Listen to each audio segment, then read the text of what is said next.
Hey guys, so I spent the last half an hour trying to undo this little puzzle, and I'm raging, like I'm getting more pissed by the minute. The person who invented these, he should get a spanking.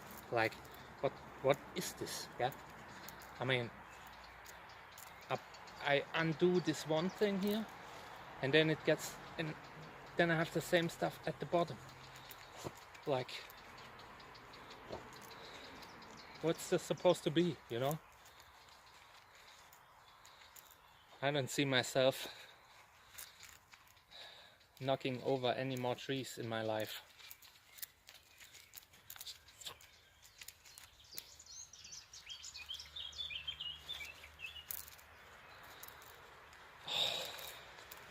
This is worse than a Rubik cube.